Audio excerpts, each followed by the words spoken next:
Estamos pensando, Ok, matéria eu 10. estou pensando, Na verdade, é paracretologia, né? Os dons e ministérios. É teologia fundamental. A próxima vai ser teologia interpretativa. Bom, a gente já estudou aqui algumas coisas sobre os dons.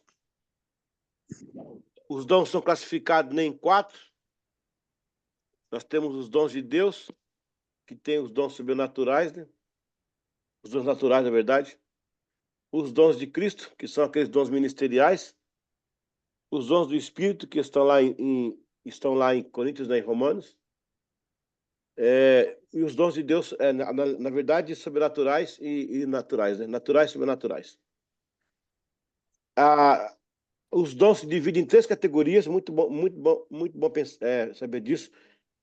3 categorias que são classificados em dons de revelação, dons de poder e dons da palavra. Dons de revelação, você tem conhecimento, discernimento, sabedoria. Dons de poder, você tem a fé, curas, milagres. Dons de revelação da palavra, tem a profecia, interpretação e variedade de línguas. Dentro da variedade, você tem a subdivisão da glossolalia e a xenolalia. É uma matéria interessante essa matéria aí, porque ela define, né? Olha que interessante. Os dons do Espírito são dados após o Espírito Santo descer na igreja. Israel não teve dom de Espírito. Israel não teve. Israel teve só os dons de Deus, que foram os dons naturais e os sobrenaturais. Lembra que a Bíblia fala assim que o Espírito do Senhor desceu sobre Bezalel e ele fez toda a matéria de cobre, de ferro, para confeccionar o templo e tal. Então ali era o poder, era unção sobrenatural. O caso de Sansão era um homem normal, não era como Golias, grande, né? Mas Deus, a Bíblia fala que quando descia sobre ele o Espírito Santo, aliás, o Espírito de Deus, então ele ficava nervoso, né? Ele quebrava tudo. Então são dons sobrenaturais, né? E os dons naturais. A gente vai gastar um tempinho hoje na questão dos ministérios. Eu vou já buscar a apostila aqui pra gente. Onde é que ela tá aqui? Ai, ai, ai. Peraí. Pera um pouquinho, só que eu tenho que ler a apostila aqui. Ela tá aqui, quer ver? Achei. Ok, vamos voltar aqui agora. Professor, tá me ouvindo bem? sim, tá ótimo. Esse é aquele que vocês gostam, né? Esse é o Esse. fone do Shalom. Eu já batizei de fone Bet Shalom. Fone Bet Shalom. Ok, mas é muito pesado. Mas se é bom, tá bom. Vamos nessa. Ok. A gente vai encerrar hoje essa matéria, graças a Deus. Vamos para a penúltima, aí vem a última e vamos correr para o abraço, né? Vai ser aquela festa. Aula 10, ainda falando sobre os ministérios. Então, gente, é bom lembrar o seguinte, ó. Nesse critério de dons do Espírito, a gente tem 3 coisas também que são relevantes. Nós temos os dons, que é a dádiva de Deus, tá? Nós temos os talentos.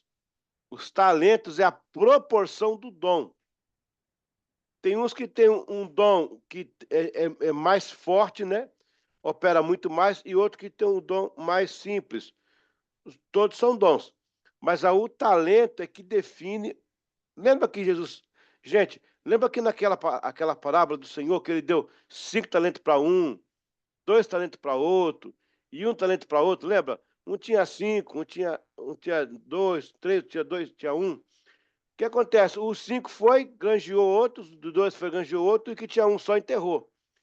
Ou seja, o ministério é para todos, o dom é para todos. Agora, o talento vem com proporções maior do que a outra. E muitas vezes, por a pessoa achar que ela tem pouco talento, ela não faz nada. Isso é um problema. Ela não faz nada. Mas o talento é necessário. Vou falar aqui, quer ver? Aqui, aqui tem meu óculos, né? Aqui tem meu óculos aqui, ó. Esse óculos, ele entra aqui, ó, com as 2 pernas, ele filma bem. Agora, se eu arrancar uma perna dessa aqui, arranquei uma perna, vai ficar difícil de ler, ele pode pender. As pessoas, alguns têm talentos para ser o vidro. Alguns têm talento para ser a armação da frente, mas outros têm talento para ser a perna aqui do lado. E tem esse aqui também, ó, que essa pontinha aqui, ó. Se você cortar aqui o óculos, a perna aqui na pontinha, vai ficar difícil de ler. Ou seja, todo mundo é importante no corpo de Cristo. Cada um tem a sua função. É isso que é legal, entendeu? Então, aí eu vou falar sobre os ministérios agora. Então, tratamos sobre dons, que é a dádiva de Deus, o talento, que é a proporção do ministério, do dom. O talento será desenvolvido pelas habilidades. Deixa eu passar aqui no chat de uma vez, espera aí. Vamos lá. Deixa eu abrir aqui o chat, vocês anotarem aí. Ó, dons, talentos, ministérios, ok? Ministérios. Os dons, desculpa, naturais, sobrenaturais,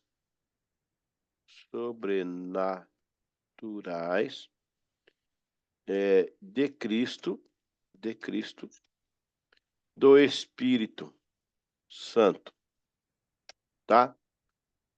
Os dons de Deus tem duas categorias.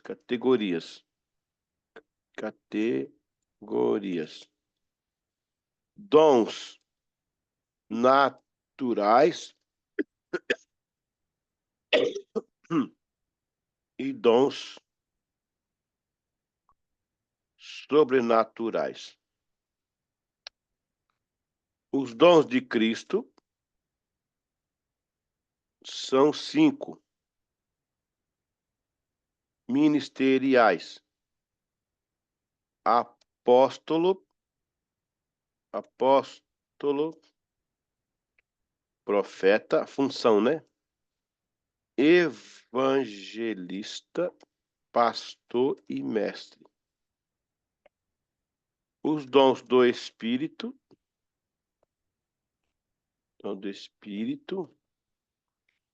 três categorias.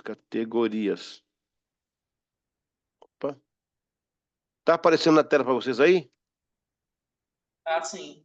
Ok. Dons do Espírito, 3 categorias. Dons, oh meu Deus, de revelação, palavra e poder. Revelação vem discernimento, conhecimento, sabedoria. Poder vem fé, Boa noite, cura, paz. milagres. Palavra vem profecia, interpretação e variedades de línguas. Pegaram aí? Sim. Palavra, ok. Muito bem. Agora temos as 3 divisões, as 3 subdivisões. Temos os dons, talentos e ministérios. Ok. Os dons são apenas dádivas. Talento é a quantidade desenvolvida pelas habilidades. Ministério é apenas o servir. Ok?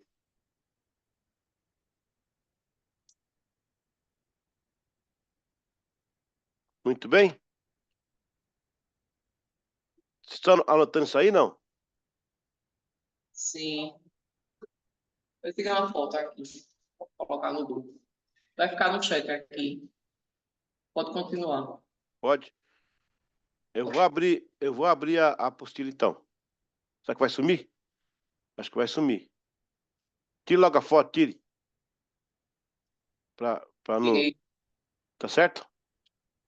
Bora, então. Ok. Vamos lá, então. Essa parte aqui dos ministérios. Ministério do diaconato. Tem algum diácono na sala aí? Tem diácono na sala aí, não? Tem. Opa. Ministério do diaconato é... Oi? Devaldo e Valdo. Dois Pronto. Valdos. E a diaconisa qual? É a Valda, não? É a Valda. Verdade. Ai, ai. Eu tô com tosse. Tomando esse negócio aqui. Ministério do diaconato. O diácono é uma parte fundamental da liturgia, pois é responsável pelos ritos dentro do ritual. Vocês lembram que eu expliquei a diferença de rito e ritual, né? Eu expliquei rito e ritual. Também espera-se dos diáconos, diaconisas, que sirvam as mesas, tanto da ceia como do social, visando assim a manutenção da comunhão e a parte social dos domésticos da fé. A base bíblica está em Timóteo 3, 8 a 13. Os diáconos sejam maridos de uma só mulher e governem bem os seus filhos, suas próprias casas, porque os que servirem bem como diáconos adquirirão para si uma boa posição e muita confiança na fé que há em Cristo Jesus. Então, o diaconato é justamente servir. Ministério de ministração, deixa eu ver aqui, isso mesmo? Até parece redundante dizer ministério de ministração. Seria como servir em servir. Porém, faz sentido, pois a obra não pode sofrer uma falta de obreiros. Esse ministério é como se fosse uma posição disponível em todos os sentidos. Alguém que pode estar ali para cobrir qualquer vacância momentânea de um ministério. Geralmente, essa é a figura do pastor, que enquanto pessoas não chegam para assumir certos ministérios, ele desenvolve com dedicação. Ministério de ministração pode ser entendido também como uma pessoa pronta para atender onde houver uma vacância, algo que soa como polivalente. Não seja essa a ideia, mas alguém que supra em qualquer posição. Base bíblica. Se é ministério, seja ministrar. Se é ensinar, a dedicação ao ensino. Vocês conhecem o irmão Bombril, né? O irmão Bombril. O irmão Bombril tem mínima utilidade, né? Se ele vai aqui, vai dali, vai de cá, vai dali, ele supre. No... Desculpa, meu Deus. No futebol tem a presença do líbero. Quer dizer, não usa mais isso, né? Acho que os anos 80 que usou. O líbero era um jogador que cobria todo o campo. Quando precisava de defesa, ia para defesa. Quando precisava de ataque, ele ia para ataque. Meio de campo, até de goleiro. Até de gandula. Era o líbero. A igreja também tem esse irmão aí, irmão Bombril, né? Que ele pode suprir. Não que seja esse o objetivo.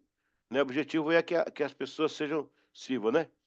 A pessoa está até chorando aí de emoção aí, né? Tá até chorando de emoção, a professora Sara aí, ó.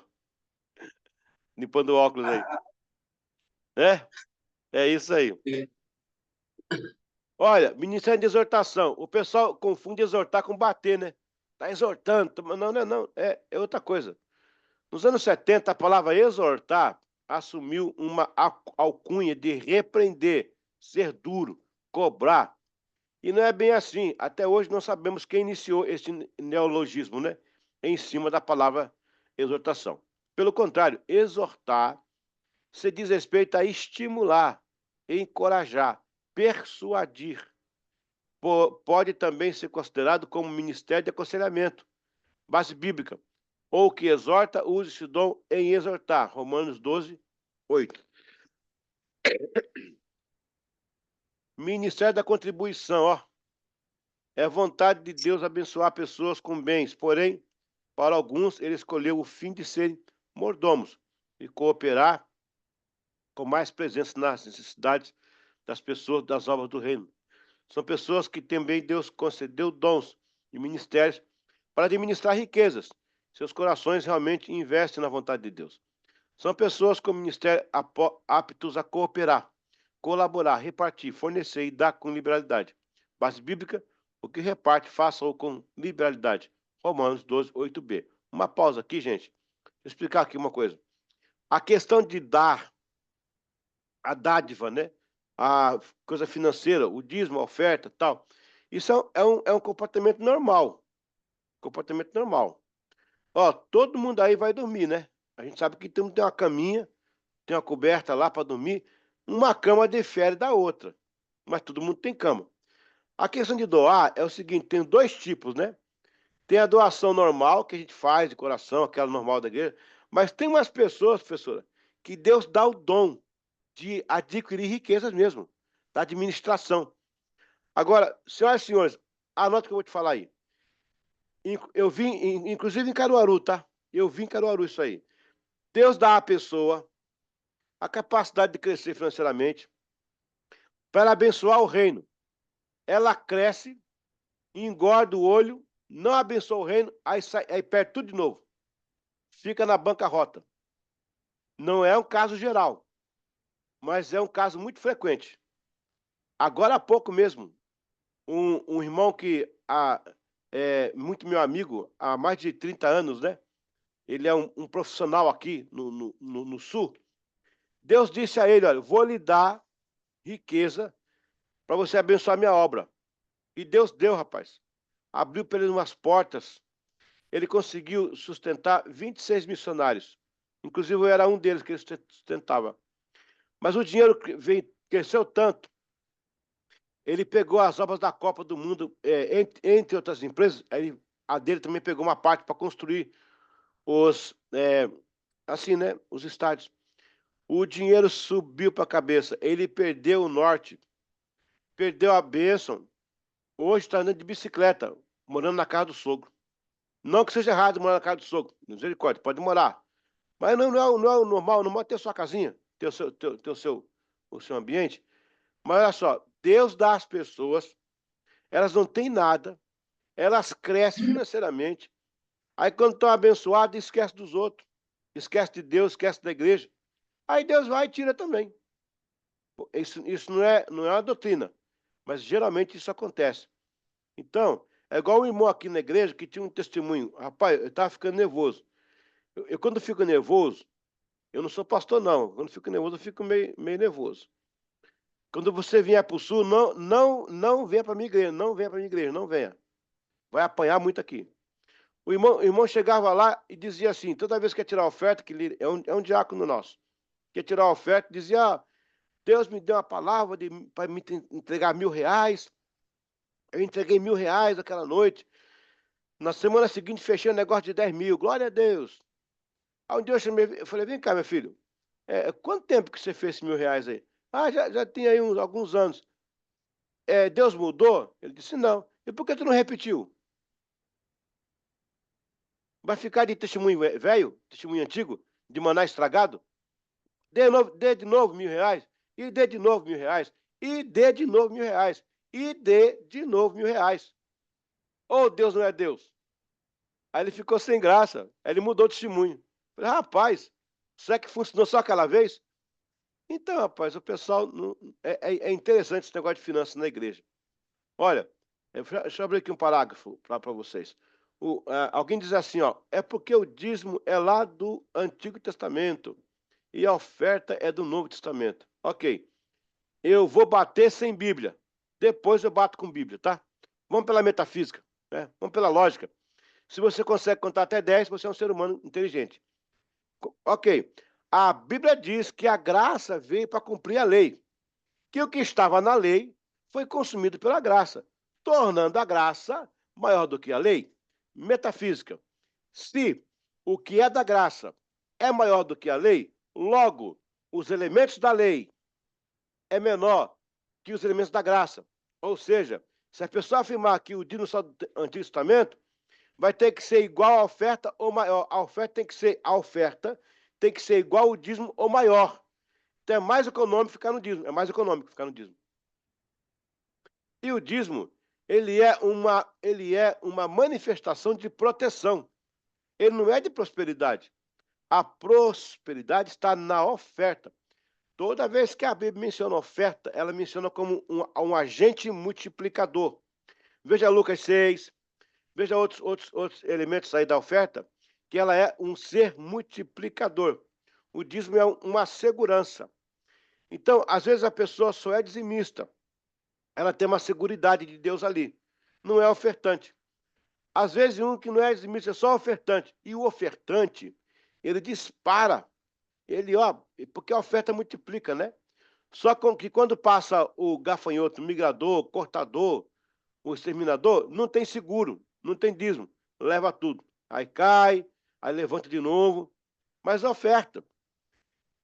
Não acontece que o dízimo é o macho, a oferta é a fêmea. Quando você cruza, nasce um filho chamado prosperidade. Entendeu? É um conjunto de coisas. E, em último lugar, porque eu não quero gastar tempo com isso aqui, existe uma lei que está implícita na natureza, chama-se a lei da suficiência. Por exemplo, eu não conheço nenhum animal que está ainda em desenvolvimento. Não existe, já está completo. Eu não conheço uma árvore que ainda está desenvolvendo. Não, Deus criou completo. Tudo que Deus criou está completo. Então, há uma lei que, se esvaziar, tem que encher. Quando Deus iniciou a terra, veja, lá em Gênesis, a terra era sem forma e vazia. Aí Deus disse assim, ó, haja, aconteça, apareça, porque Deus não aceita o vazio. O vazio ele preenche.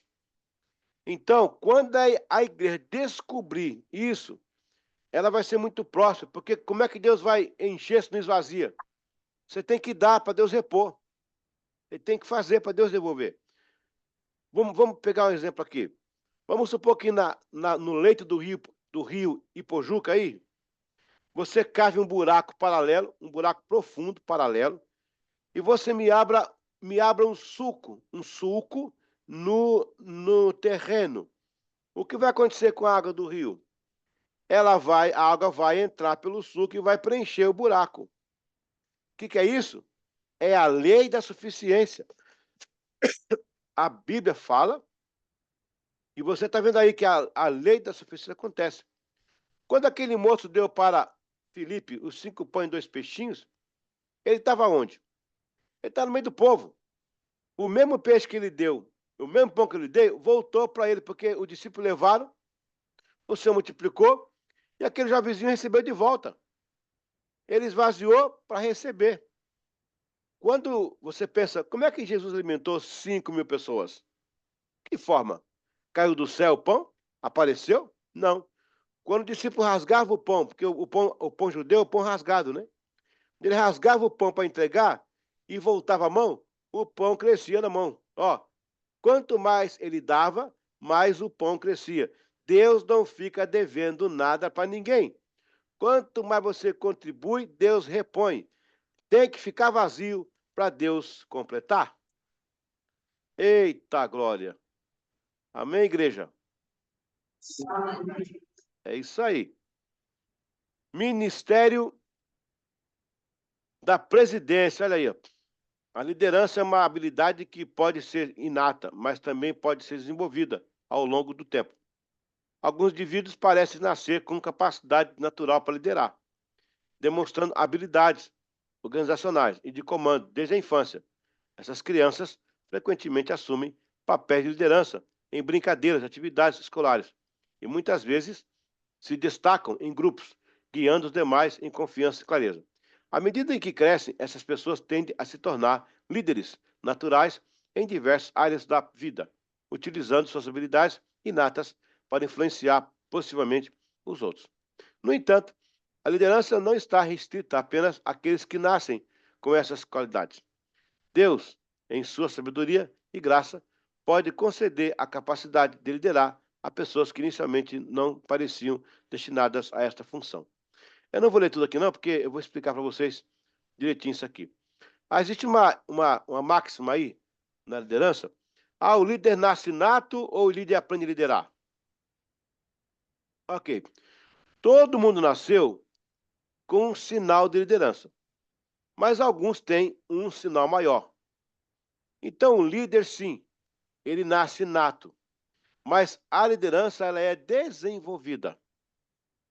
Ninguém nasce sabendo. Só o Romário e o Pablo Marçal. O resto tem que aprender, né? Ninguém nasce,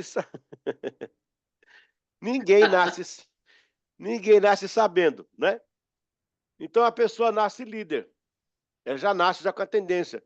Já viu aquelas criancinhas brincando que um lidera, um lidera? Tem umas crianças aqui aí na igreja, rapaz, aí na igreja tem umas crianças abençoadas, viu? Aí eu vou falar para você, viu? Aí tem umas crianças abençoadas. Algumas lideram. Bora, bora, sai correndo, os outros vão atrás. Parece uns gafanhotos. Oh, meu Deus do céu, né? Meu Jesus. Alguns têm essa tendência. Ô, pessoal, eu vou contar uma história muito interessante. Se você for na história do Brasil, vai ter um comício em Maceió. Lá, quem conhece Maceió aí? Maceió, é a capital de Alagoas, né? Lá tem a chamada Praça dos Martírios. Então teve um comício do Getúlio Vargas lá. E na história, esse comício teve uma confusão. O povo saiu correndo e gente foi pisoteada. Por quê? Vocês não querem nem saber o que foi isso. A minha tia, o nome dela é Enedina, tia-avó, né? Tia do meu pai. Ela estava no comício, ela veio lá do interior e o pastor pregava assim: um dia a besta vai aparecer, a besta fera do Apocalipse, ela vai dar um sinal da besta. Quando Getúlio Vargas chegou, a minha tia estava bem na frente do comício. Aquele monte de caminhão, né? Com o pessoal em cima do caminhão. Aí ele pegou e fez com a mão um sinal, né? Ele fazia um sinal assim com a mão. Ela nunca tinha visto um presidente. Quando ele fez o sinal, ela disse assim: olha, é o sinal da besta, olha, bora! Ela saiu correndo, rapaz, e o povo atrás dela. O comício acabou. Até hoje, o Getúlio Vargas morreu, né? Diz que se matou não, tá? O sistema matou ele. O Getúlio Vargas foi morto pelo sistema. Oh, vou contar isso aqui, né? O Getúlio Vargas se matou e não sabia até hoje que a dona Enedina, a tia do meu pai, que bagunçou o comício dele. O que é isso? É espírito de liderança. Ela liderou aquela confusão, né? Então, a liderança você pode nascer nata, mas você pode desenvolver. Tem muita gente que tem um potencial de líder, mas não foi desenvolvido para efetuar uma boa liderança, né? Isso faz parte. Isso faz parte e faz falta também, ok? Ministério de Misericórdia, também aceito como Ministério de Socorro. É muito perto do Ministério de Intercessão. Cuida de exercer misericórdia, justiça, acompanhamento, principalmente de compadecer das necessidades alheias. Temos um exemplo do Antigo Testamento que foi Dorcas, ou Tabita. Não, é Novo Testamento, é novo, tá errado, é novo. Ela vivia em Jope e era conhecida pela dedicação extremada em favor dos pobres daquela cidade, ao ponto de costurar túnicas e vestidos para viúvas necessitadas. Aí, ó, Atos 9, 642. Base bíblica. O que exercita misericórdia, faça com alegria. Romanos 12, 8. A palavra misericórdia tem suas raízes etimológicas no latim. Ela é composta pelas duas partes, miseri e cor. Miseria deriva de latim miser, significa infeliz, miserável, sofredor. E a cor é o coração, em latim. Portanto, a combinação dessas duas palavras sugere um coração voltado para o sofredor, ou um coração compadecido pela miséria alheia. No contexto bíblico e teológico, a misericórdia é entendida como uma profunda compaixão. Gente, é a mesma situação da contribuição. Em escala normal, a gente deve fazer o bem ao próximo, né? Não tem problema com fazer bem ao próximo. Mas há uns que têm o dom, cara, de hospitalidade. Eu fico, assim, boca aberta com as pessoas que têm esse dom. Elas arrumam as coisas, conseguem, vão atrás, sabe? É muito legal. Eu conheço muitos que são assim. Quando eu fui pastor nos Estados Unidos, eu cheguei a ajudar 200 e poucas famílias que chegavam lá, dos brasileiros, alguns, né? Chegavam lá, meu Deus, com necessidade mesmo. Conseguiram passar pela crise brasileira, chegar até lá. E eu corria atrás de colchão, de coisa, de casa, de emprego. Eu ia junto, eu ia traduzir, né? Porque os brasileiros chegavam, não falavam português, inglês, eu ia traduzir, levar os filhos dos imigrantes para as escolas, para matricular. Não que eu tenha esse dom, mas era a minha função pastoral de fazer aquilo. Mas tinha gente que fazia isso com muita destreza, ao extremo também. Eu fui cantar em Maringá, há pouco tempo, então a gente foi sair depois do culto para jantar, a família do pastor e a minha família. Sentamos no restaurante, que estava, o restaurante estava muito calor, eles arrumaram para nós na calçada, estava fresquinho. Aí chegou um senhor, ficou sentado, um senhor bem simples, com roupinha simples. Aí uma menina do nosso grupo, que tinha esse dom, eu acho que ela tem esse dom, ela chama-se empatia, né? Empatia, né? Empatia, você tomar o lugar da pessoa. Ela pegou, ela fez um pratinho de comida e foi lá pro cara. O cara tá bem atrás, sentado assim na calçada. Ô, senhor, aqui tá um pratinho pro senhor. Eu falei, não, não, não, eu não sou pedinte, não. Eu sou cozinheiro, eu saio um pouquinho para descansar. Mas não perde a oportunidade, Ela, né? ela falou, pois então o senhor conhece bem sua comida, né? É boa, né? Tá certo. Aí voltou, ele ficou sem graça. A pessoa, assim, ela tem esse dom, cara, o dom da misericórdia, a pessoa nasce para ajudar mesmo, uma coisa assim fantástica. Ou seja, empático também, né? O Serginho, um outro amigo meu, ele foi esperar a esposa no aeroporto de Guarulhos. E naquele dia ele estava sozinho, esperando chegar a esposa dele. Era só a esposa dele. E ele, né? Aí ele ficou em pé. Daqui a pouco chegou uma multidão, era uma família. Ele estava com faixa, estava com bexiga de gás, com faixa, com coração. Era muita gente esperando uma senhora chegar. Devia ser a matriarca deles, sei lá, a avó. Quando ela chegou, e o Serginho estava ali no meio do pessoal, todo mundo estava em cima dele ali. Era como, né? Quando ela chegou, o pessoal começou a aplaudir, começou a chorar. Ele também, ele é empático. Ele começou a chorar com o pessoal, começou a abraçar as pessoas chorando, nem sabia por quê. E a família perguntava: quem que é ele? Quem que é ele? Tirando foto, chorando, abraçava, tirando foto, todo mundo chorando, junto com o pessoal, chorando com a mulher. Nem sabia que era mulher, não conhecia ninguém. E o povo perguntava: mas quem esse rapaz está chorando com a gente aí? É a empatia, né? Esse dom, ele é empático. A pessoa acaba, né, se deixando levar pelo dom. Ele é chamado ali pelo dom.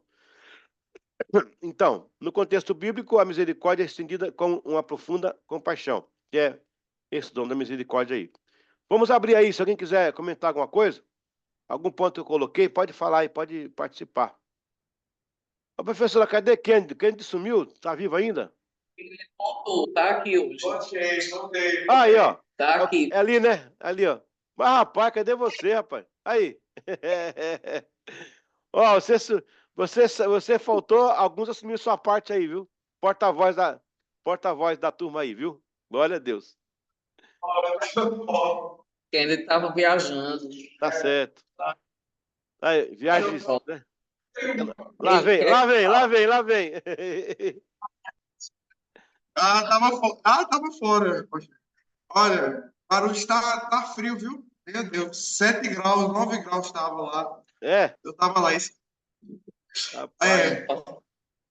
É, eu tenho uma coisa interessante, eu tenho uma visão um pouco diferente sobre dízimo e oferta. Eu vou compartilhar aqui, principalmente que eu estava olhando muito, eu gosto muito de olhar sobre a perspectiva dos rabinos, que eu acho bem interessante compartilhar, que é o seguinte: quando você pegar sobre dízimo e oferta, eles têm uma visão muito de que aquele dízimo ele é como se fosse um símbolo do que representa a sua vida, ou a oferta, né? No caso, por exemplo, você pega a oferta lá no Levítico, acho que é 3, ele fala da farinha, e você vê a questão tipo, eles eram uma sociedade agrícola, né? Agropecuária.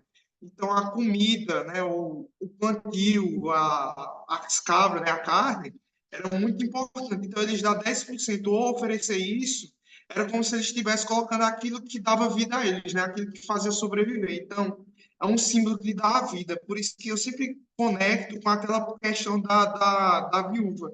Ela dá aquelas moedinhas, porque aquilo ali representa a vida dela, aquilo que a sustenta. Então, o que nos sustenta é o que nos dá a vida. Então, aquilo ali é um simbolismo. Eu acho bem interessante e quando você pega, eles têm uma visão muito de que o dízimo e a oferta, ele é redirecionado para aquelas pessoas que não têm condição. Porque pegando pela sociedade judaica, qual é mesmo o nome? Os sacerdotes, eles não trabalhavam, né, na terra, então eles não conseguiriam ter acesso àquela comida da mesma forma que os outros, já que, diferentemente de hoje, que a gente tem acesso à comida através do dinheiro, eles tinham que trabalhar para conseguir a comida, o que sobrava vendia. Então, eles tinham essa visão de compartilhar isso, dar um pedaço. Aí, então, os sacerdotes pegavam uma parte que eles não podiam e o resto ia para as minorias, que na época eram os pobres, ou viúvas, órfãos e estrangeiros. Então, eu sempre vejo que o dízimo ele tem um papel social muito grande. Você pega tanto pelo lado judaico, até mesmo pelo lado católico, porque eles têm essa visão ainda junto também. Eu acho interessante isso. É, na verdade, Kendi, essa questão do dízimo é muito complexa, né? Há muitas interpretações aí. Tem alguns que pegam nem não dão e provam na Bíblia que não é mais. Olha, aqueles que falam que vai dar do líquido ou do bruto, eu falo que o dízimo e oferta é uma questão de fé. É questão de fé e questão de amor. Eu vou doar, não é porque me mandaram, ou porque a Bíblia mandou, é porque eu amo a Deus ao ponto de doar. Mas essa perspectiva aí não é diferente, não, está dentro do contexto. Tá dentro do contexto, tá junto aí, sem problema nenhum. Parabéns. Mais alguém aí quer dissertar com a gente?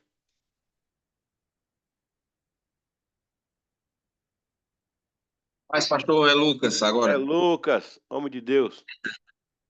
É, eu estava tendo uma conversa sobre essa questão dos dons, né, que a gente está vendo com outra pessoa, e eu achei, de certa forma, interessante. Eu gostaria de saber sua opinião sobre isso. Porque a pergunta era, como saber qual o dom, o meu dom, por exemplo, o dom que eu exerço, ou o dom que o ministério que eu vou ser usado na obra de Deus. E a resposta foi que seria algo que, por exemplo, você sente amor e sente prazer em fazer. Tá? Por exemplo, seu dom é aquilo que você ama fazer, seu dom é aquilo que você tem prazer em fazer. E eu queria, assim, perguntar ao senhor também sobre essa questão de, tipo assim, como o senhor veria, por exemplo, uma pessoa que, de certa forma, não sabe ainda onde vai ser usado, onde Deus quer usá-la, como ele poderia se orientar melhor para se postar, né, no reino de Deus. Minha pergunta é nesse sentido, assim. Lucas, tem 3 caminhos aí. Anotem. 3 caminhos aí interessantes, tá? Como é que eu descubro o dom? Pode ser por revelação.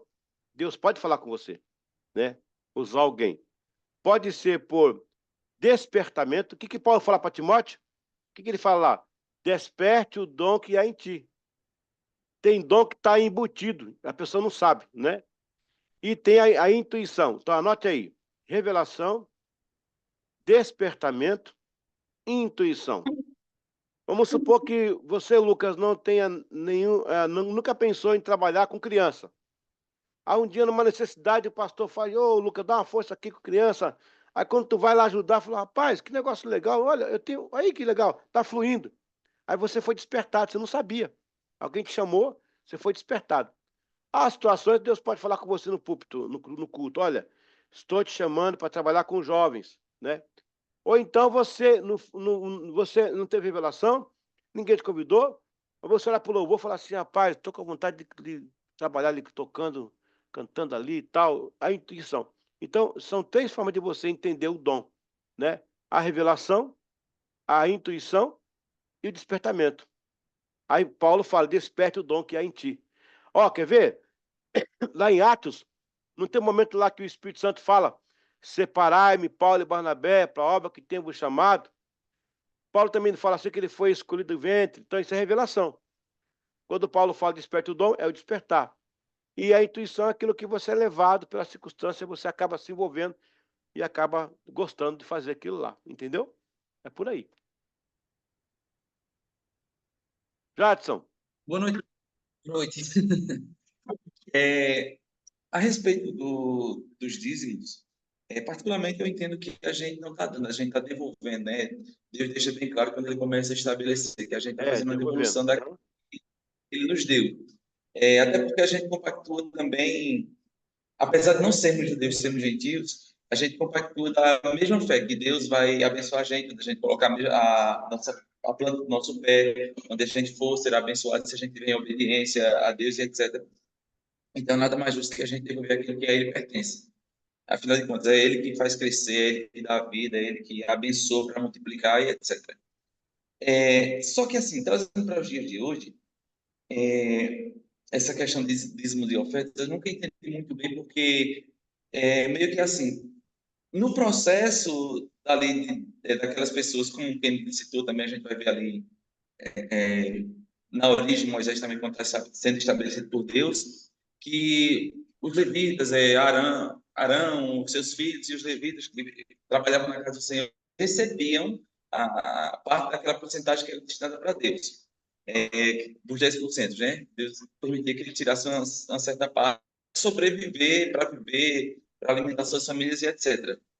Nos dias atuais, a gente vê que isso aconteceu até a categoria de liderança. As pessoas que ocupariam necessariamente o papel de levitas hoje em dia não recebem mais. Eu fico assim meio olhando, tem alguma coisa errada, porque tipo, as lideranças principais, sim, mas aqueles que alguns afazeres da igreja acabam na maioria das vezes como um zelador, um porteiro, que é essencial, pessoas que atendem a recepção e etc, acaba não recebendo. Isso eu falo no geral, tá entendendo? Para as igrejas em sua totalidade. Como é que o professor vê isso? Essa seria a minha pergunta. Qual a sua visão a esse respeito? Jadson, essa pergunta ela tem vários sentidos aí. Primeira coisa, a questão de dízimos e ofertas na Bíblia, Deus, cara, ele gosta de duas coisas, oferta e festa. Rapaz, Deus é festeiro, igual de oferta. Ele tem, na Bíblia, você vai encontrar, no Antigo Testamento, 26 tipos de oferta. Da cevada, do primeiro fruto, eram 26, ó, a gente dá uma na igreja hoje, faz uma só, né? A igreja reduziu para uma. Mas, vamos lá, vamos entender agora isso aqui. Quando você fala do leviticado, que recebia por isso, a gente tem que fazer uma interpretação, não pode ser imediata. A interpretação imediata, ela vai convergir para os dias atuais, que não tem como ter parâmetro. A gente tem que fazer uma investigação remota. Na época, era algo necessário. Israel precisava de alguém que cuidasse. Deus estava reeducando o povo. Ele precisava de uma tribo específica para aquilo. Hoje em dia, foi interpretado assim como Paulo fala lá. Paulo diz assim, ó, o trabalhador é digno do seu salário. Eles entendem que quem vive do altar, está escrito, quem vive do altar, coma do altar também. Essa questão da distribuição já não é bíblica, é um comportamento que depende de cada igreja. Por exemplo, a nossa igreja aqui, ela remunera músico. Os músicos são pagos para tocar. Ela tem chamado de staff, né? Tem várias funções, os tesoureiros, tal, o pessoal, cada um tem sua função. Há igrejas que podem remunerar alguns tipos de serviços que são prestados. Outras não podem remunerar. E há um outro agravante, é que hoje em dia tem esse negócio das leis trabalhistas. É complicado para as igrejas que dependem dos dízimos e ofertas ter uma malha de folha muito pesada que pode comprometer os trabalhos da própria igreja. Quando ela é grande, quando ela tem um fluxo maior, o pastor vai, talvez, ver com outros olhos. Eu acho que, Jatos, isso aí vai depender do fluxo de caixa de cada igreja. Cada igreja tem a sua realidade. Mas concordo com você que se alguém presta um serviço de mais tempo, eu conheço porteiros que são remunerados pela igreja, conheço porteiros remunerados, músicos remunerados, tesoureiros remunerados, secretários remunerados. Existe uma gama. Agora, vai depender de cada igreja. O bíblico é que o trabalhador seja digno do seu salário. E, nesse caso, a igreja tem que saber compreender até onde ela pode chegar para resolver isso, entendeu? Eu já fui pastor de uma igreja que eu tinha muitos voluntários, né? Mas também fui de outra que tinha muitos empregados. Era necessário ter. E a gente tinha cacifre para poder pagar. Então, é uma questão sei lá, de estudo, de bom senso, eu acho que é por aí. Não sei se é isso que você estava tocando. É isso mesmo, porque assim, eu também entendo desse jeito, para as igrejas grandes, né? Eu falo grandes mesmo. Porque, tipo, a gente vê que a ideia também estava muito implementada no sentido daquela pessoa ter mais tempo para se preparar também para Deus, se consagrar, seja a palavra, o louvor, ele ter mais tempo para preparar aquilo. Porque, assim, é muita coisa, a gente sabe, na vida das pessoas que ocupam funções nas igrejas. E acaba, quando você não tem tanto tempo para se preparar, não preparando algo excelente. E acaba que as coisas que eram para ser feitas para Deus com excelência fica com muitos vácuos, muitas falhas. É, e olhando para o nicho grande da coisa, né, dessa área da igreja, eu vejo que fica meio a desejar aí. Eu entendo os igrejas pequenos, casos que dá para trabalhar, né, eu não estou sendo radical nesse ponto, tá entendendo? Sim, sim. Mas eu acho que assim, precisa um pouco mais de equilíbrio, trabalhar mais, desenvolver melhor essa questão em algumas igrejas. Obrigado. Valeu. Deixando claro que não é o caso da tratando de modo geral, tá entendendo? Tá certo, tá Graças certo. a Deus, tranquilo aqui. Amém. Beleza. Ô, professora, eu vou pedir uma pausa de 5 minutos. Tá, A minha esposa tá em observação no hospital lá e tem um telefone para me ligar aqui agora. Então eu vou pedir 5 minutinhos, a gente volta para a segunda aula, tá certo? sim, tá bem. Tá. Então tá. 5 minutinhos, então. Só pegar esse telefone aqui. Pode até esperar aí, eu vou continuar a aula já. Rapidinho, Tá tá? bem. Ok.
Ok. Vamos lá, então.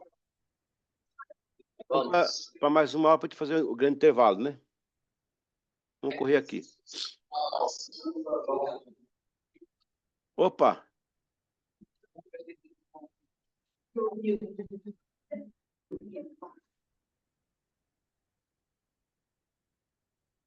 Acho que eu pulei uma aula aqui. O que aconteceu? Aula 10. Eu acho que essa foi aquela primeira apostila que o senhor me mandou. O que é que eu lhe mandei a outra que foi mais Eita. atualizada? Aí, então mande, por favor.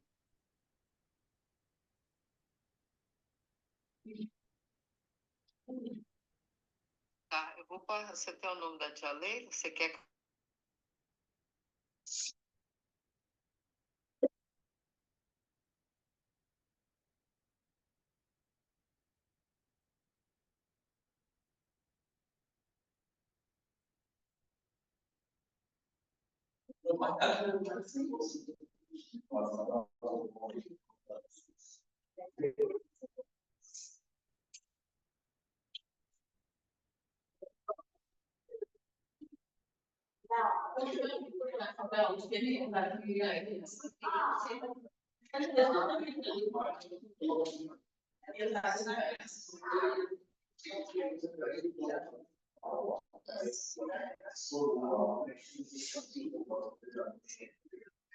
Enviei, viu?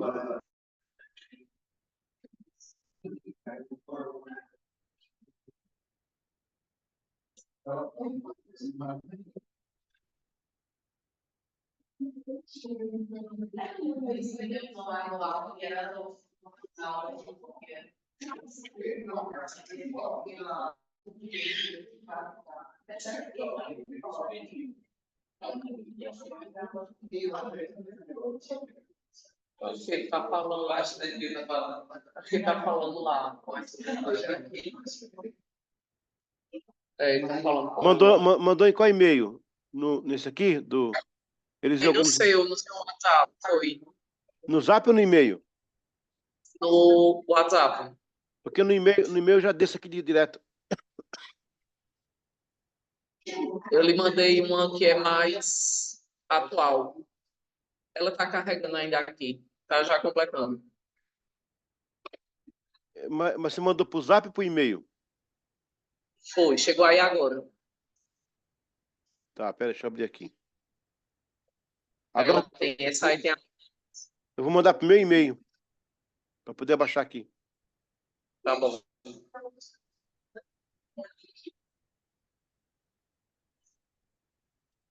Vamos lá. Ok.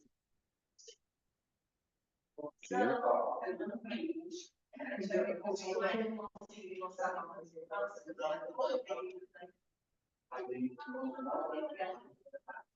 Deixa eu abrir aqui agora.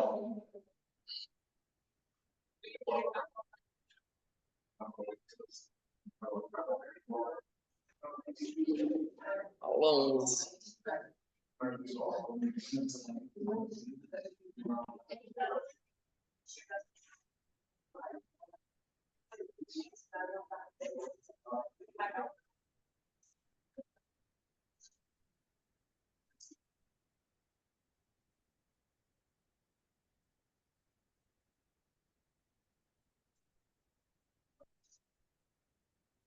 Eu vi aqui.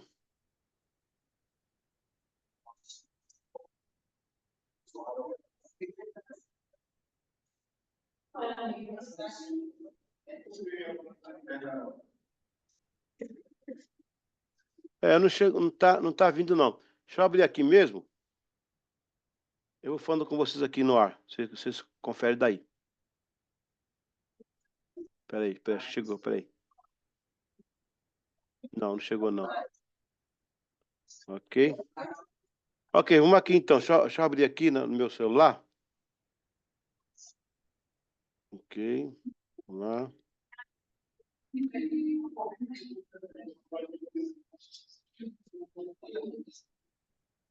Sete. 9. Pronto, aqui a 11. Vamos lá. Tá gravando aqui? Tá. Ok. Então, na aula 11, a parte 1.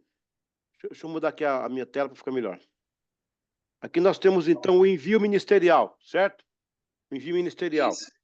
Deixando um pouco aí a esfera de líderes com dons e ministérios na igreja local, é fundamental considerar também a questão da vocação ministerial ao nível pastoral. Aí já é uma vocação um pouco mais diferenciada aí. O chamado para servir a Deus através do ministério pastoral envolve uma combinação única de dom divino e aptidão pessoal. Por um lado, é um chamado que vem diretamente de Deus, baseado em seus propósitos e na capacitação espiritual específica para a obra pastoral. Por outro lado, também envolve as habilidades naturais e inclinações que Deus concedeu àquela pessoa as quais são moldadas, direcionadas para o serviço do reino. Paulo, em suas cartas a Timóteo, destaca essa dualidade vocacional. Ele reconhece não apenas a autoridade divina no chamado de Timóteo para o ministério pastoral, mas também a liderança natural e a capacidade de guiar e pastorear o povo de Deus. Em Timóteo 1:2, Paulo saúda Timóteo como seu verdadeiro filho na fé. desejando a ele graça, misericórdia e paz da parte do nosso Senhor Pai, Jesus Cristo nosso Senhor. Essa saudação não apenas confirma o chamado e a autoridade espiritual de Timóteo, mas também reconhece a importância da graça divina e da paz que capacitam e sustentam o ministério pastoral. O ministério pastoral, portanto, é uma vocação duplamente confirmada pelo chamado soberano de Deus e pela aceitação e resposta à obediência daqueles que são chamados. Envolve liderança espiritual, cuidado pastoral e ensino da palavra, com o objetivo de edificar a igreja, equipar os santos e levar as pessoas a um relacionamento mais profundo. Gente, esse aqui, o envio ministerial, ele é o famoso pastor de almas, né? A palavra pastor, ela vai ter essa conotação a partir do século XIX. Antes, não. Inclusive, o João Ferreira de Almeida, ele não é padre católico, nunca foi padre católico. Ele era pastor protestante da Igreja Reformada da Holanda. Mas naquela época não tinha a nomenclatura pastor. Era abade, era até padre chamava pároco. Então, nessa questão do envio ministerial, nós temos um chamado duplo aí. Deus pode vocacionar alguém para um dom, mas também vocacioná-lo para a obra do ministério.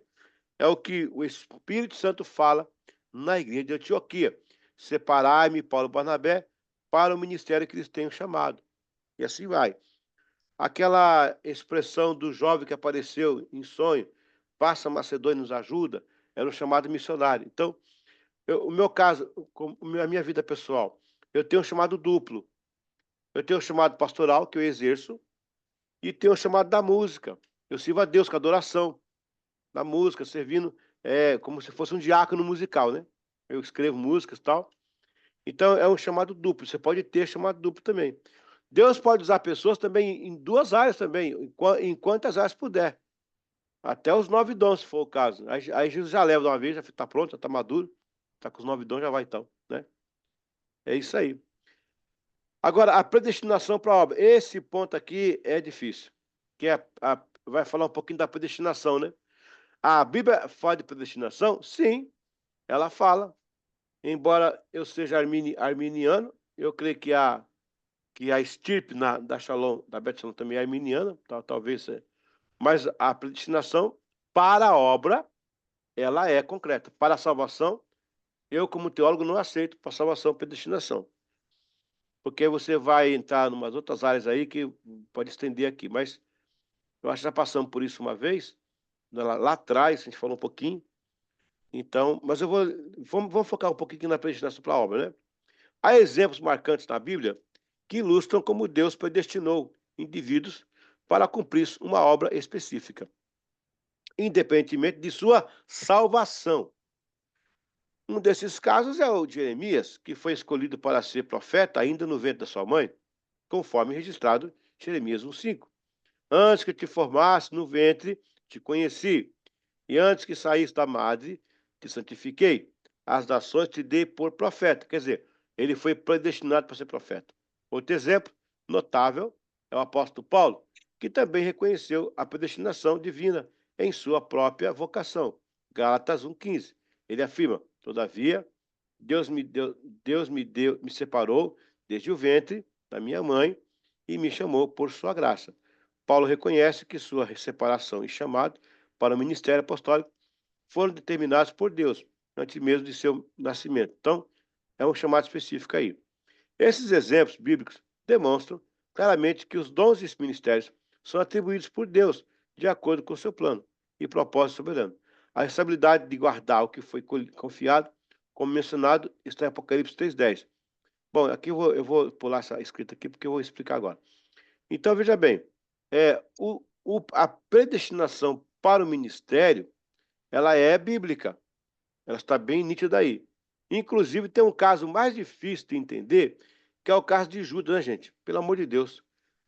Judas ali dá umas ideias que o filho da perdição, né? Tinha que ter um filho da perdição no meio. Aí eu fico pensando, será que Deus deu a Judas uma oportunidade de, no finalzinho da vida dele, né? ele tem um tempo para lembrar de Jesus e morrer para a glória, porque o cara ser escolhido, né? Para ser o traidor, rapaz. Porque já tem traidor de graça, né? Já tem traidor de graça.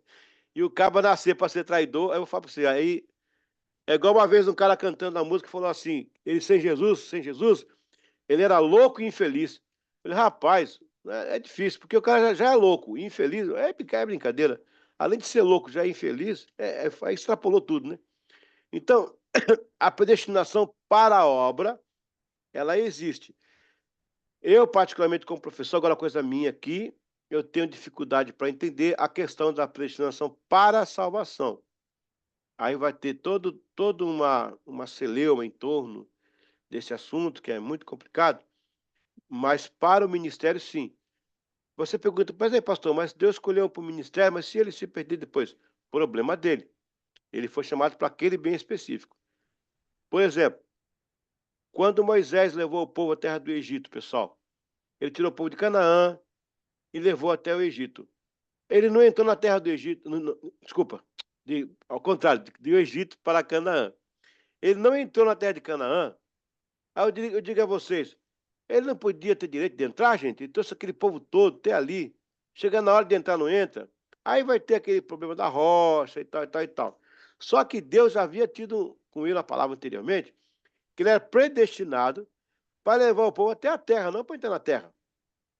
A função de Moisés é levar o povo na terra, não entrar na terra. Então, não temos que fazer o que não é para a gente fazer. A gente tem que fazer o que nós temos que fazer para o qual fomos chamados. Então, para a obra, sim, existe a predestinação. Para a salvação, há duas correntes que se degladiam entre si, cada um tem o seu ponto de vista, né? Cada um escolhe o que acha que é mais conveniente. A direção do ministério, a não ser que Deus claramente fale com você, especificamente te mostre qual ministério atuar e ainda revelar. Foi a pergunta que eu respondi para o Lucas agora há pouco. Deus, em sua sabedoria e soberania, pode revelar a cada indivíduo um ministério específico qual ele chamou. E também ele pode também, gente, usar alguém para chamar você para exercer aquele ministério e você acaba sendo despertado. Essa revelação pessoal fortalece a fé e direciona a vida do crente para um serviço significativo em nome de Deus. Aí tem aqui, ó, a diversidade da graça de Deus é admirável, manifestando-se na distribuição de dons e no uso de cada indivíduo em seus ministérios, contribuindo para a plenitude e eficácia da obra da igreja. Por último lugar, para encerrar essa aula, caso não aconteça isso, você possui um desejo de trabalhar, se envolver, siga o seguinte caminho, ó. O que você deve fazer? Ah, pastor, ainda não tem ministério ainda, não sei qual que é, eu estou confuso. Ok. Envolva-se entre os afazeres que a igreja propõe. Vai que numa dessa você encontra o seu ministério, certo? Trabalhe como voluntário, participe, né? Dê a sua contribuição de serviço, presença e cooperação financeira. Comprometa-se. Aos poucos, analise em qual tarefa você se desempenha mais e se abraça mais. Leia sobre este ministério, converse com quem já trabalhou nele e com quem está trabalhando. Pessoal, uma vez, na minha igreja local, eu fiz a feira do ministério. Olha que legal. A feira do ministério. Eu coloquei lá uns folders de cada ministério, são vários ministérios, né? Eu coloquei lá numa mesa, em frente à igreja, vários pacotinhos de ministério explicando o que era. Aí disse ao povo, vem à frente, pegue o seu prospecto, pegue o que você vai passando o olho assim, o ministério que você simpatizar, pega esse prospecto e senta. Vamos orar. Aí eu orei, agora você vai ter 15 minutos para você ler. A pessoa lia, falei, agora se aproxime do púlpito aqueles que foram chamados ou identificados. Gente, maravilha, maravilha. Veio gente demais, preenchi todos os ministérios e foi uma benção. Ok, aos poucos você vai sentir o mover do Senhor, um direcionamento. Sua mente vai abrir para algum projeto. Nada acontece até que algo se mova. Deus, com certeza, tem um lugar para ti neste ministério. Lembre-se, Davi apenas jogou a pedra, mas a força de Deus a conduziu até a testa de Golias. Você pode ter um pouco de talento, uma pedrinha, mas se Deus entrar empurrando, a coisa acontece. Amém? Glória a Deus. Sim. Vamos agora ter um intervalo de 10 minutos, né? Para tomar uma água. Vamos. Cansado aqui. A gente volta daqui a pouco, logo após os comerciais. Tá bom.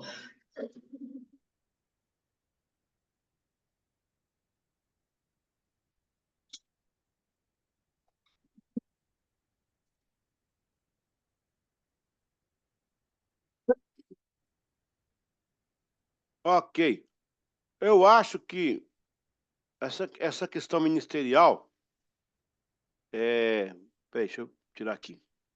Deixa eu voltar para a apostila lá, que eu vou continuar na 12. Essa questão ministerial, ela é aquela parte que Efésios, capítulo 4, versículo 12, né? Fala do equipamento dos santos, né? A palavra equipamento, rapaz, já apareceu ali, ó. Efésios 4, 11, né? 4, 11 e 12. Tem uma parte do verso que fala isso, né?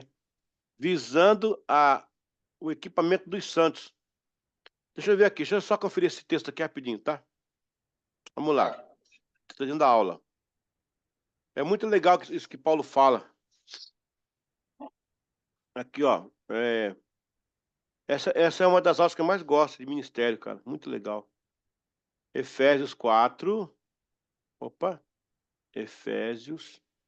Opa, peraí. Efésios 4. O verso 12. Eu abri em Esther. Peraí, é Efésios. Nada a ver. Efésios 4. Olha o verso 11. Olha o verso 12, olha. Querendo o aperfeiçoamento dos santos para a obra do ministério, para a edificação do corpo de Cristo. Vamos fazer aqui uma exegese rapidinha, tá? Uma exegese imediata. Querendo, então, essa palavra querendo, ela se antecipa a um desejo. É o desejo de Deus, sim. Ele está interessado. Nesse negócio, ele é mais interessado. Querendo o aperfeiçoamento, ou seja, o desenvolvimento. Deus quer que a gente se aperfeiçoe. Olha, pessoal, lá no mundo espírita tem uma linguagem que eles usam e fala assim, ó, ele chama de desenvolver o espírito. Já viu isso? Quem já ouviu essa frase aí? Quem já ouviu? Eu. Eles falam isso lá. Precisa desenvolver o espírito. Gente, o mundo espiritual é um só, né? O diabo sabe como é que é as coisas. No nosso caso, não precisa desenvolver espírito. É desenvolver o dom, o ministério, o talento que Deus deu. Entendeu? Está implícito. Querendo o aperfeiçoamento dos santos. Então, tem que ser santo, né? Tem que estar firme na igreja aí. Para é uma indicação. Para a obra do ministério. Aí vem o ministério, porque o ministério não acontece sem dom e sem o talento, né? Para a edificação do corpo. Então, o corpo vai ser edificado através. E ele fala assim ainda, ó, até que todos cheguemos à unidade da fé e ao conhecimento do Filho de Deus, a homem perfeito na medida da estatura da completa de Cristo.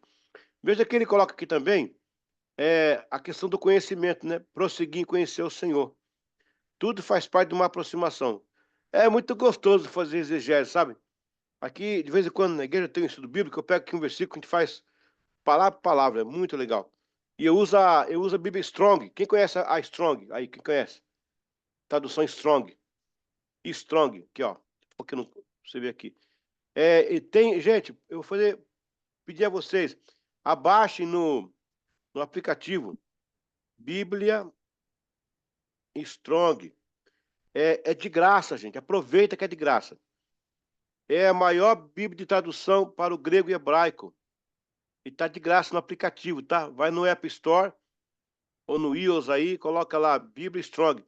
Você vai pegar, tem a azulzinha e tem a verde. Pegue a verde, deixa eu ver aqui.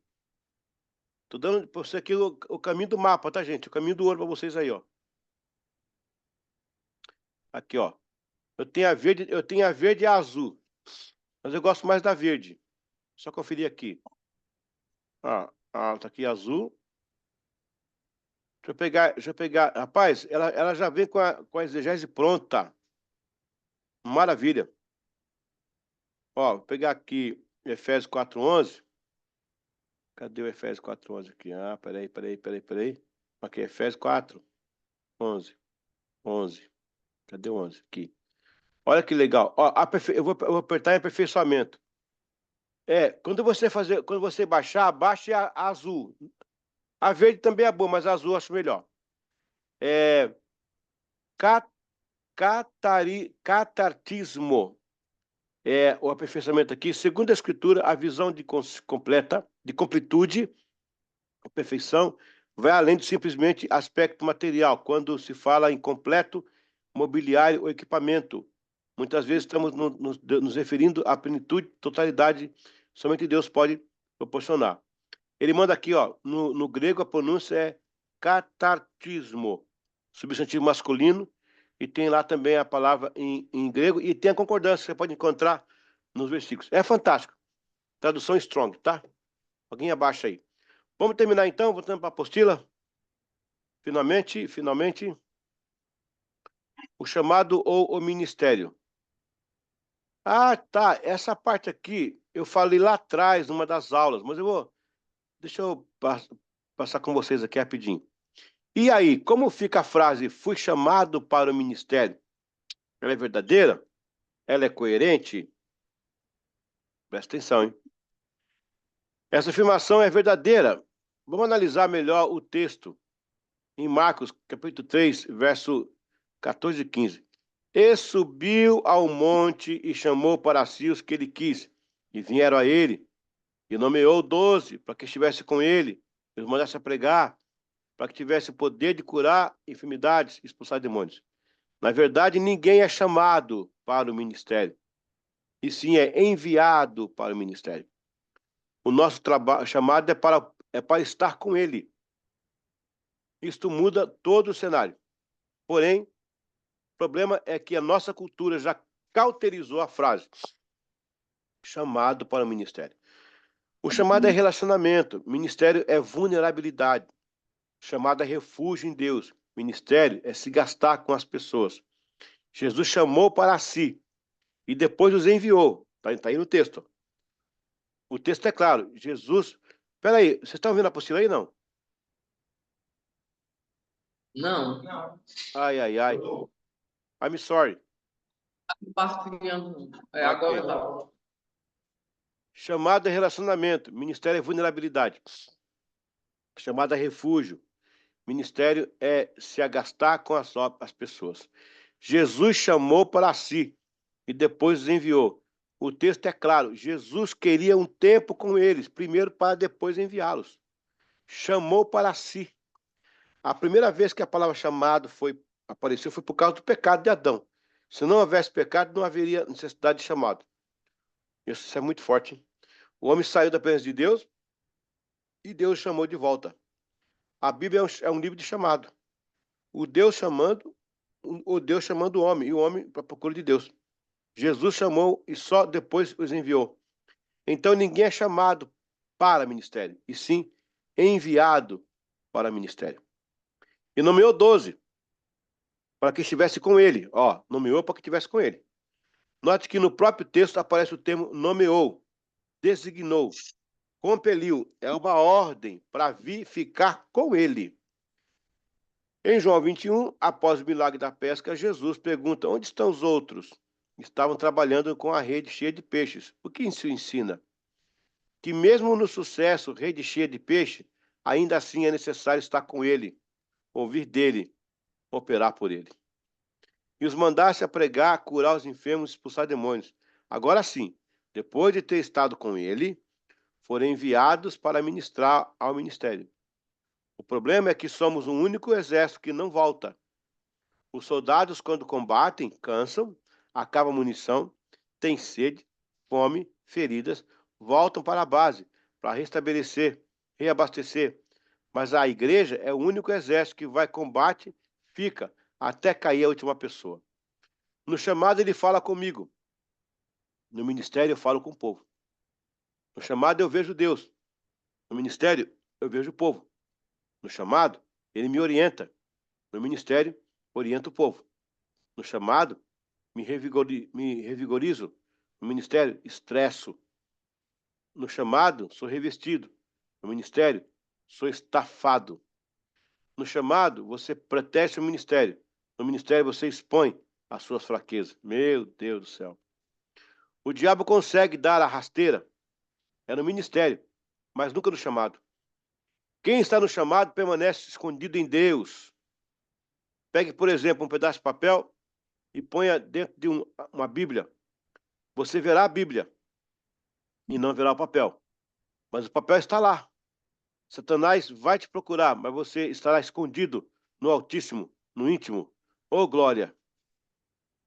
Jesus subiu ao monte para chamar os seus discípulos, para revelar a eles que a sua chamada partiu do alto, partiu do monte. Em Êxodo 19, 20 está escrito: descendo o Senhor para o cimo do monte Sinai, chamou o Senhor a Moisés para o cimo do monte. Moisés subiu. Nossa chamada deve ser valorizada, porque ela veio do alto, ela veio do Senhor. A chamada ministerial precisa ser valorizada, porque nós somos chamados, constituídos como embaixadores em nome de Cristo. 2 Coríntios 5, 20. Embaixador sugere a ideia de alguém enviado no lugar de seu senhor, ou o rei, e autorizado com a sua autoridade. O ministro do evangelho é um embaixador que está autorizado a agir em nome de Cristo. O embaixador de Cristo é um cidadão do céu. Filipenses 3, 20 e 21. Enviado a homens rebeldes no lugar de seu rei. Cristo, com o objetivo de oferecer as condições de paz que o evangelho oferece. A honra e a glória do seu rei e Senhor dependerão de suas palavras e comportamento. Por isso, a chamada ministerial precisa ser muito valorizada. Grandes homens e mulheres de Deus tiveram seus ministérios precedidos de um momento de profunda experiência com Deus. Glória a Deus, aleluia. Jamais Deus usou alguém na sequência de sua obra sem antes ter tido um momento de profundidade e de revelação da sua palavra. Quem Deus apresentou para a humanidade, primeiro foi apresentado para ele. Eita! Deus não designa ninguém para participar de sua obra sem primeiro revelar profundamente sua palavra a essa pessoa. Isso implica que cada indivíduo chamado por Deus passa por um encontro significativo com ele, onde recebe clareza sobre a sua vontade e propósito. Além disso, o texto enfatiza que qualquer pessoa que Deus apresenta à humanidade primeiro é introduzida a ele, destacando a importância do relacionamento íntimo e da preparação do espiritual dos fundamentos do serviço divino. Glória a Deus. Gente, uma prévia aí. Nossa, isso é muito bom, é muito bom, é muito bom. Quando que Moisés foi buscar o povo no Egito? Antes de Moisés buscar o povo no Egito, o que aconteceu com ele no Monte Horebe? Deus se revelou a ele. Tá certo? Antes de Abraão ir para a terra prometida, o que aconteceu? Deus se revelou a Abraão. Antes de Davi ser curado rei, Deus se revelou a Davi. O chamado é para estar com ele, não é para ministério. Para ministério eu sou enviado. No chamado eu tenho refrigério. No ministério eu tenho cansaço. O diabo não me pega no chamado, me pega na vulnerabilidade do ministério. Então, esse papo de que estou no ministério, estou trabalhando, estou me desgastando, cuidado, cuidado. Quando você está desgastado no ministério, o diabo vem e derruba você. É lá no chamado que você tem a proteção divina. O exemplo que eu dei aí, ó, vamos supor que isso aqui é uma Bíblia, né? Vamos supor que isso aqui é uma Bíblia. Aqui eu tenho um fone de ouvido. Então, aqui tem um fone, aqui tem a Bíblia. Então, eu vou pegar o fone e pôr na Bíblia. Aí, ó, eu fechei. Eu não vejo mais o fone, eu só vejo a Bíblia. Quando eu estou escondido em Deus, o diabo não me vê. Ele vai rodar todos os lados, mas não vai conseguir me achar, porque eu estou escondido no Senhor. Eu estou no chamado. Então, antes de sair para fazer, vá primeiro estar com Ele. Porque a igreja é o único exército que não volta para abastecer. Fica lá e morre lá no campo. Meu Deus do céu. Amém. Quem entendeu, entendeu. Quem tem ouvidos, ouça o que o Espírito diz à igreja. Amém, igreja? Aleluia. Ok. Vamos à provinha, então? Vamos.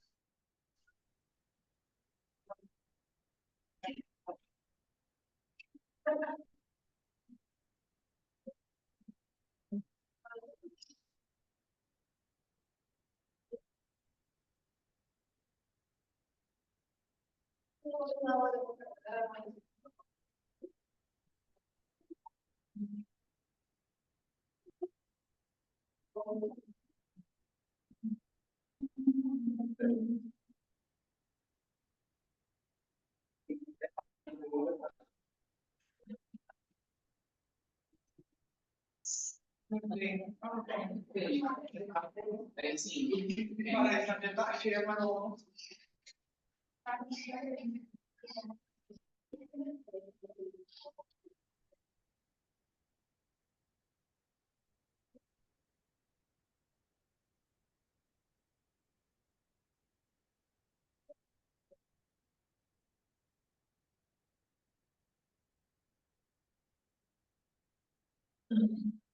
Pergunta número 1.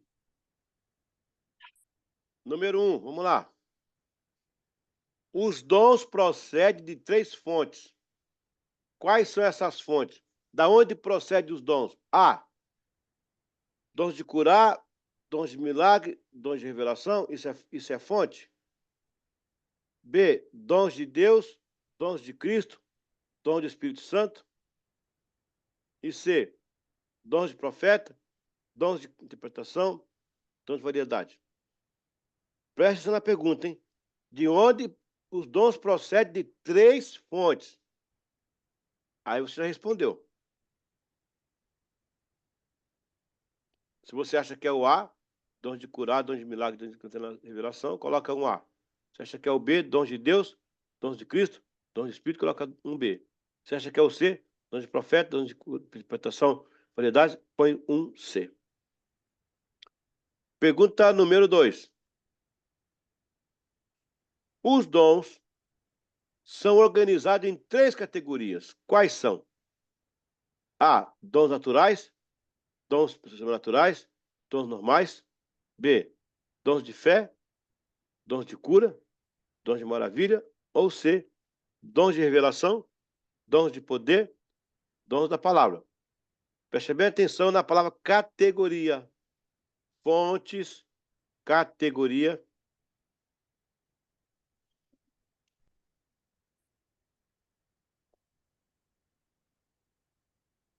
Ok.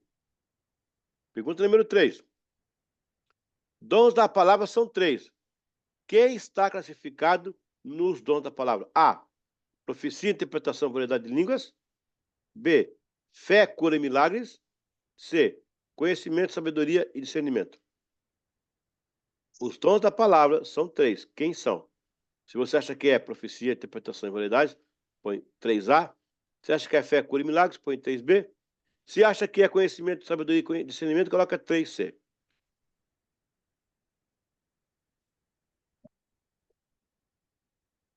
Quarta pergunta. Os dons de revelação são 3 também. A. Dom de revelação. A. Fé, cura, milagres. B. Conhecimento, sabedoria e discernimento. Ou C. Profecia, interpretação e verdades de línguas. Se você acha que revelação é fé, cura e milagre, coloca o 4A. Se você acha que é conhecimento, sabedoria e discernimento, coloca 4B. Se você acha que é profecia, interpretação, verdades de línguas, coloca 4C. Agora vem os dons de poder. Quem são os dons de poder? A. Fé, cura e milagres. B.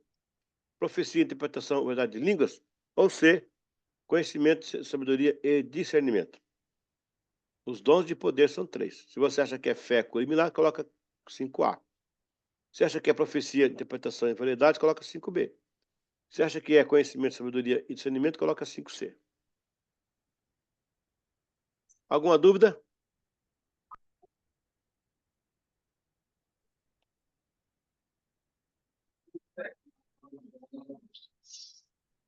Todo mundo afiado.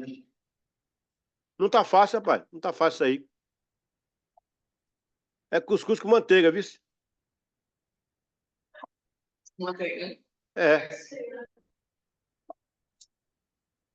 Eu não creio que Kennedy foi de prova ainda, Kennedy.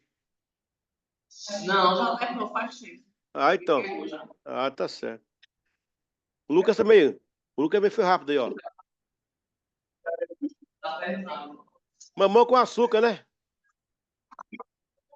Tá certo. Ontem vai. Amém, pessoal. Deus abençoe, uma boa semana para vocês, boa prova aí. E lembre-se, Obrigada. nada acontece até que algo se mova. Faça alguma coisa, as coisas vão acontecer. Pronto. Paz.